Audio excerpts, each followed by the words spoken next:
Ostani s nama sljedeće 3 minute jer predstavljamo drugi dio Boschovog besprašinskog rada.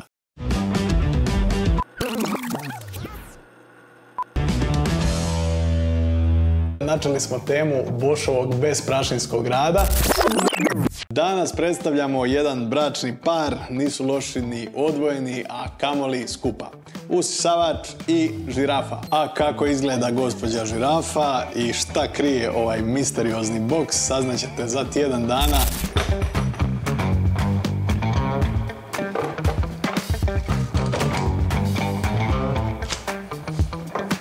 Osim usisavača u programu besprašinskog rada imamo i žirafu. Radi se o vrhunskom proizvodu koji služi za brušenje zidova i stropova nakon gletanja. Žirafu uštekavate u usisavač. Dvostruka je poanta toga. Kao prvo, generalno za posao koji trenutno radite vam ne trebaju 2 utičnice nego 1. A druga dobra stvar kod toga je što se onda u stvari usisavač pali kad upalite žirafu. Sad ću vam pokazati. Evo ga, usisavač trenutno miruje, no čim ovdje upalim žirafu, upalit će se i on. Nu! Dođi!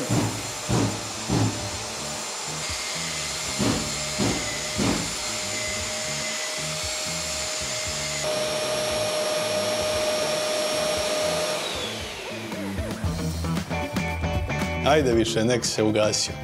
Ovo se možda čini kao nebitna stvar, međutim kad si na nekakvim skalama visokim, puno ti znači hoćeš li silaziti dole pa upaliti usisavač i vraćat se, ili ćeš samo s jednim klikom pokrenuti i žirafu i usisavač.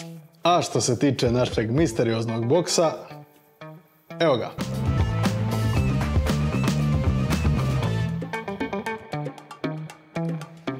Dakle, ovo je u isto vrijeme i SDS Plus svrdlo i cijev od usisavača, jel vidite vi ovo?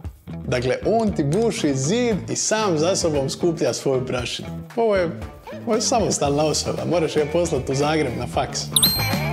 To je bilo sve za ovaj tjedan, a naravno dok se tresete od uzbuđenja sljedećih tjedan dana, skratite si vrijeme brutalnim i neumjesnim lajkanjem naših objava po društvenim mrežama. Živjeli i vidimo se!